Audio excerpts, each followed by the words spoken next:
Welcome to episode 3 of Guess in the Garden, where we will ask the questions to make one bloom. Hello, Hi, what's your name? Jess. How old are you, Jess? 22. When and how did we meet?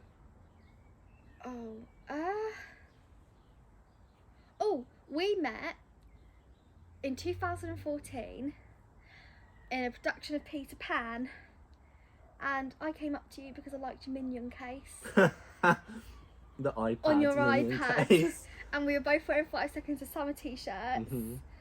And then we didn't talk for a few days, and then someone came up to me and was like, oh, you took Adam away from me, and so I spoke to you more just to be petty. And then yeah, Here we are. and the rest, as they say, is history.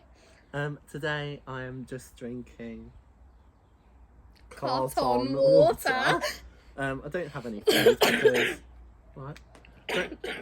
Don't have any food because we've just ordered a Chinese, but we couldn't be asked to wait to record the episode, so here we are. Halfway through the episode, we might be having a good old munch. We'll see. What is your favourite colour? Ooh. Do you know what? It changes. So at the moment, I like yellow because it reminds me of bumblebees. But when I was a kid, my favourite colour was always purple. Nice. Yeah. Don't know My what bedroom's white. I have bumblebees on my bed, didn't I? What is your favourite film? It's always going to be Harry Potter. Specific? My favourite Harry Potter is Prisoner of Azkaban. But then more traditional films, I think I like, well, classic films. I like classic 80s, so I like Beetlejuice and Labyrinth and The Goonies. See, I don't think I've ever watched The Goonies. Yes, you have. No, I haven't. And You've not seen it when you're like, hey, you guys! No, I just know it's the guy that does like that. The Truffle Shuffle. You and your mum did make me watch Labyrinth though, and I really didn't enjoy that. Yeah, do you know what? My stepmum, she made my sisters watch it, and she just said it doesn't hold up compared to America, which I find hard to believe because I love it. So it held up to me, but not to everyone else. I just really didn't get it. He's Goblin King. He came, he stole the baby. She had to go through a maze. She met all these amazing people to save this baby, and then it turns out that all these people in this maze is all just made up in her head. And then it just turns out that all these people that she's met at teddy bears in her bedroom, it's a book she's reading, and she's made it all up in her head. I don't remember that bit. At the end? Yeah, I don't remember that. And it was just all a dream, basically. No, I don't remember the ending. I just remember thinking this is the most boringest thing I've ever watched. Goblin King, wherever you may be, take this child far away from me. That's why my little brother's called Toby. I'm not making the connection. Well, my mum said to me, if you don't have a little sister this time round, then you get to name the baby. And I was like, okay. And I was obsessed with the film Labyrinth, and the baby in the film's called Toby. I actually wanted to call him Toby Patrick Clown, but my mum didn't go for it. I wonder why. She went for Toby Patrick, just not the clown part. I wonder why. Oh yeah, probably because she fucking shit scared of clowns, not because it was ridiculous, just because she was scared. Where is your favourite place you've ever been? I'd always, do you know what? I always used to say it was Thailand that I've been, and I think it still is. But Benidorm is a very close second. I'm not gonna lie to you. Yeah, Benidorm is nice, to be fair. I just love it. Not like just like, you know, like the rough around the edges part. I love it, like the strip, the beach. Not like the posh hooty wooty stuff, like the waterfalls of Algar and what's that other one with the church that you like? That's it. I love it there though. It is. It's stunning, but just a day trip's long enough. Oh yeah, you don't go to Guadalest for like longer. We was there for an hour and I'd had enough. I did get. But you didn't actually go up to the main part. Because it was closed. It was closed. I did get a bit of rice with my name on it though. It's a necklace. Right, that is random. But... Yeah, it's in the microscopic museum. Oh, that's not. That's really not for me. It's actually quite interesting. Is there any specific place in Thailand? Oh, Pattaya. I love it. It's like Party Central, but there's also like really, really beautiful parts. Not that I was ever old enough to do Party Central. I was 12 and Didn't you go during like the Dye festival thing? Oh, we went during what's it called? Songkran. Yeah. And you leave your hotel and you get soaked. It's this 4-day festival. And what if you're there over these 4 days, do not wear nice things when you go out, because they're going to get trashed. You get soaked, you get blessed, you get powdered paint thrown at you. Oh, that's it. You Not come dark. back covered in powdered paint and you're soaking through. I took a brand new pair of nice trainers out there that are still not dry. I would love to go during that. It was, honestly, that is one of the best experiences ever. And what is your bucket list destination? I'm going to say Australia, Yeah. but for a long time it was always the Maldives, because I wanted. Oh, Here's yeah. my dream. This is my honeymoon. I don't want a big wedding. I just want to go to one of them sea huts on the sea that you can sleep in, and it's got to have a slide that goes into the sea as long as there's like no sharks.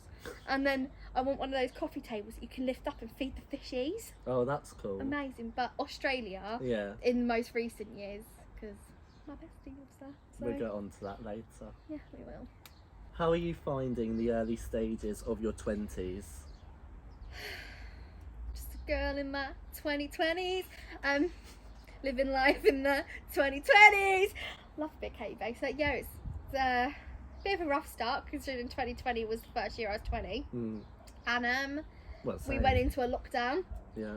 So for the first couple of years I wasn't living my best life. Well, I was just in my bedroom.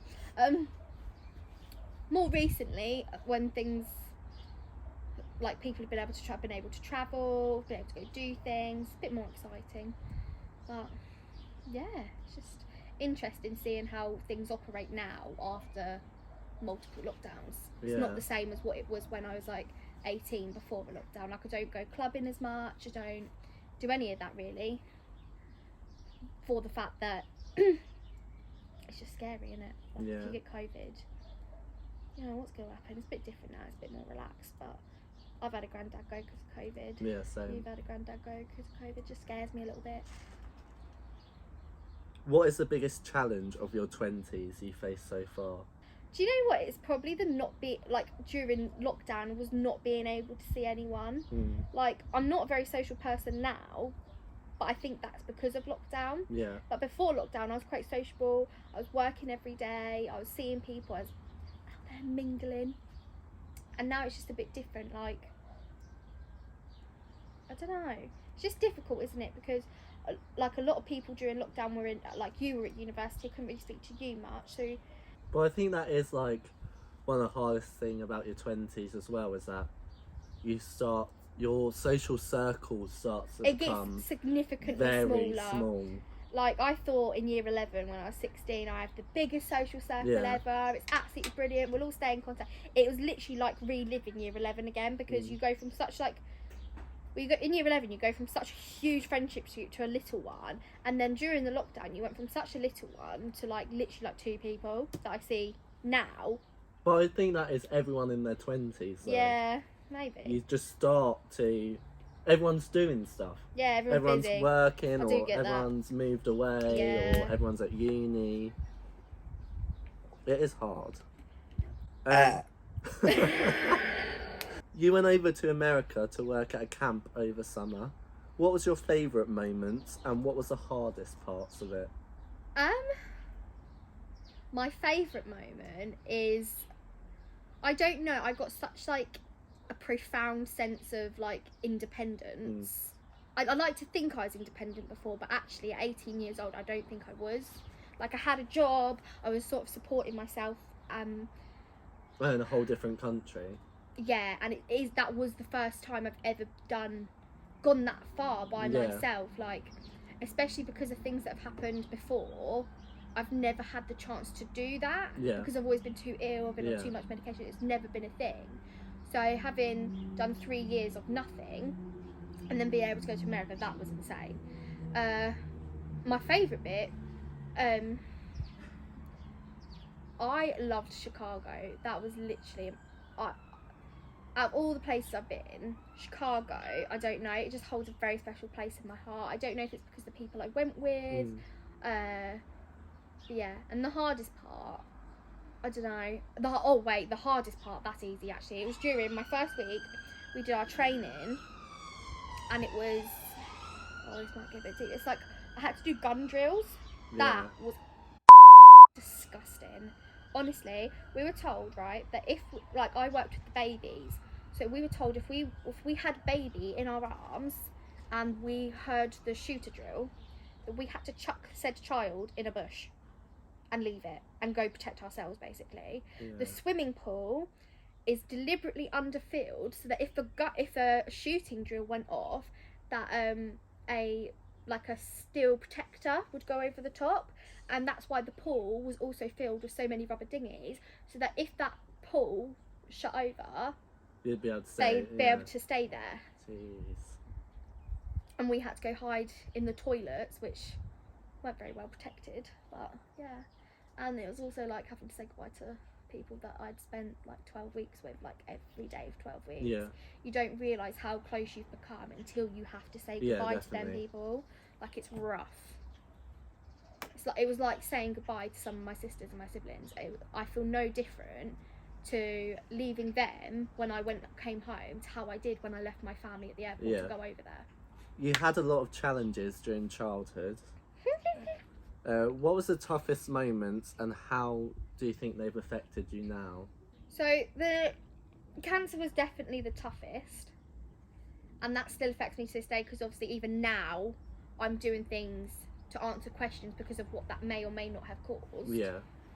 And obviously with mum, because of mum, I just feel like it scared me a bit into like not ever wanting to drink, because like I said, when I was 18 I was out every day, but then I just feel like it has taught me to be really careful with drinking. I don't really do drugs. Well, I've never done drugs. I don't want to say I don't really, because I've never touched drugs. Yeah. But I just feel like it's really put me off. Like, so when everyone else was out going down party bars, that wasn't really an option for me, because I've always been so scared out of it because of what I've seen people go through. Yeah, so I just think I'm always really careful in anything I really do. Yeah. Like, even if I pick up a drink now, which I do occasionally drink, don't get me wrong, like, I'm not completely sober or clean, like, from drinks even, but even when I have, like, if I go to Spoons, everyone's drinking, I'll have a drink, but then when I'm having that drink, I'm like, oh my god, that's one drink. There's a limit. There's a limit. If I drink this, and then I have another one, and I have another one, and I have another, it's a slippery slope. Yeah. And considering every single woman in my family has suffered with some sort of addiction, it just frightens me. Yeah. I think that's it, though.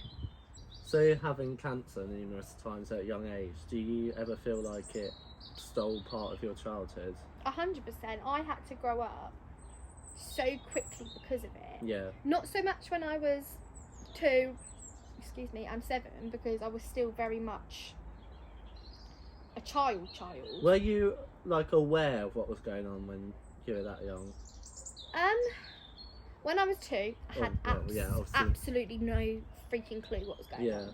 7, I think I was a little bit more aware. I was aware that I was poorly. I didn't know quite how significantly ill I was. Yeah.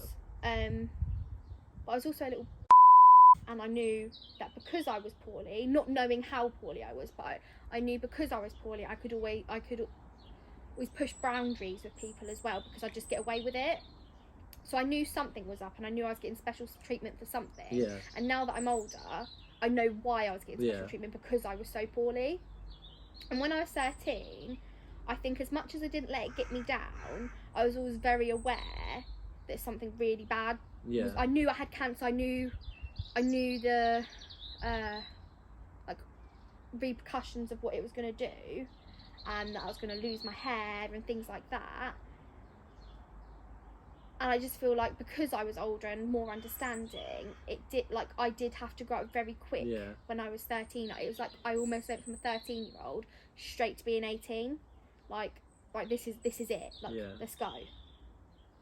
And I don't feel like I missed out on what normal children would do because of it. Like, I just feel like I never got a sense of what being a 13-year-old was.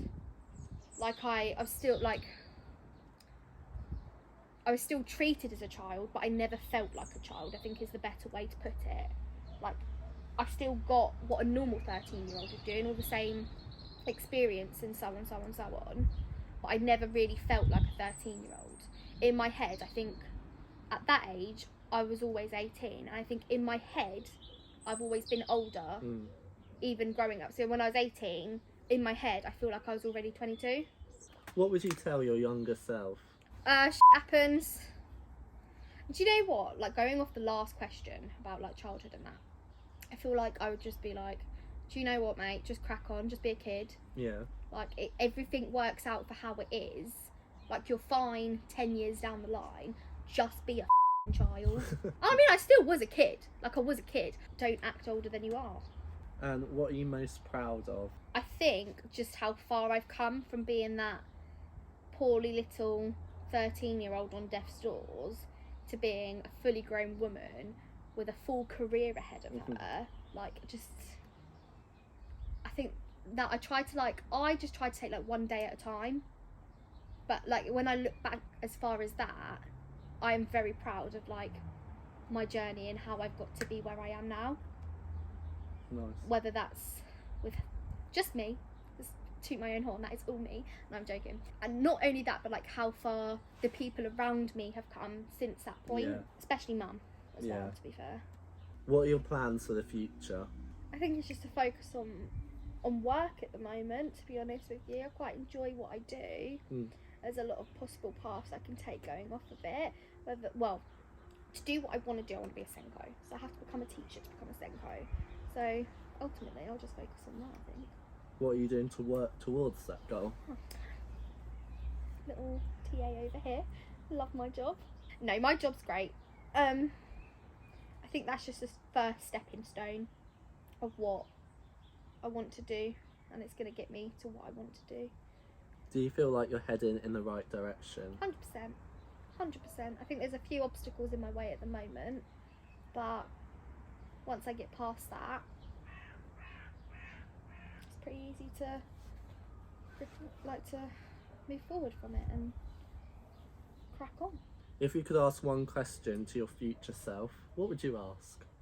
At what age did you move out? You still living at home? Probably. Skin. Do you move out? Do you buy a house like your plan is? Do you end up with who you want to be with? Like, does it all pan out? Do things start to make sense? I think there's lots of questions. That's a good question. Like, does life start to make sense? Especially at our age, nothing seems to make sense. Nope. Like, absolutely I feel nothing. Like, everything I say, like, I feel like the most independent person, but like the most, I rely on people ridiculously. Like, it's same. Like, I have money, but I have no money. I have a home, but I don't have a home. Like, it's just weird. Do things make sense? Like, does someone teach you to drive? Come on. It's ridiculous now. Well, thank you for joining me in the garden. Welcome. I'll see you next time.